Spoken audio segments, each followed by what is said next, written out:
You know that feeling, right? That really intense, almost magnetic pull you get towards someone and you're just left wondering, is this real? Should I actually go for this? It can be so confusing, even a little overwhelming. So today we're going to break down how to navigate that exact feeling and find a little bit of clarity. First off, let's put a name to this thing. The word is yen.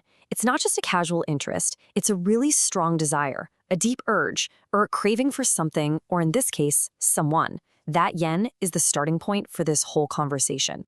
And yeah, that brings us to the big question, the real problem here. You feel this yen, this powerful pull, but how can you possibly trust it? How do you know if it's just a passing crush or the start of something genuine, something actually worth your time? That's what we're going to get into. Okay, so the very first step in figuring this out is learning to look past the surface. We have to find the authentic person, the one who lives behind the curtain, beyond that prepared, public-facing script that pretty much everyone has. Think of it like this. On one side, you've got what you could call the scripted NPC, like a character in a video game. Their interactions feel predictable, rehearsed, kind of generic. But on the other side, you've got the authentic self. This is when someone lets their guard down and they show you who they really are in these little unscripted moments of truth. It makes you feel like you're already close. That's the connection you're looking for. So, how can you be sure that authenticity is legit? Well, it's kind of like a two-part test. First, you've got to look for those unscripted moments, those times when the mask slips and their true self just shines through. But, and this is so important, one moment is not enough. The second step is to measure for consistency. Do they keep showing you that same authentic person over time? When the answer is yes, that's when you know what you're seeing is the real deal. All right, let's move on.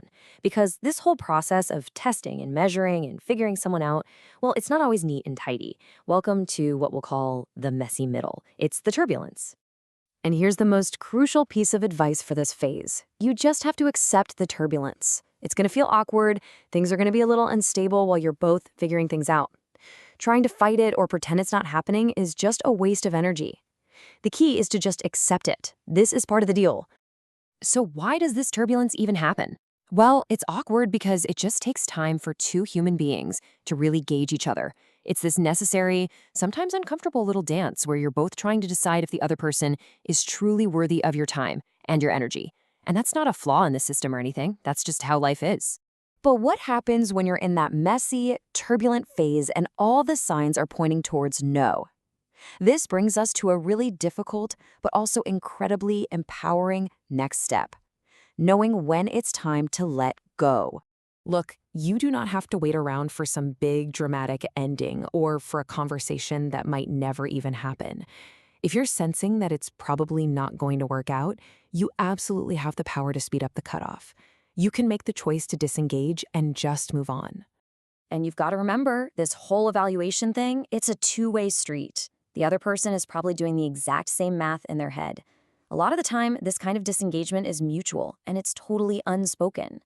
So what's the best way to handle it? Simple. Just be civil. No drama needed. Just let things cool off naturally and, let the pebbles fall where they may.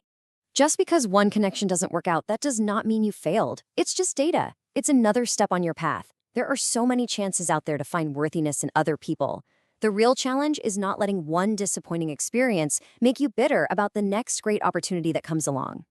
So, after going through all of that, learning to spot authenticity, getting through the turbulence, and knowing when to walk away, how do we tie it all together? Well, it all comes down to a really powerful metaphor for how we find our bearings in all this. Just let that sink in for a second. Desire is a compass that points everywhere until you decide where to stand. This idea kind of reframes the whole problem, doesn't it?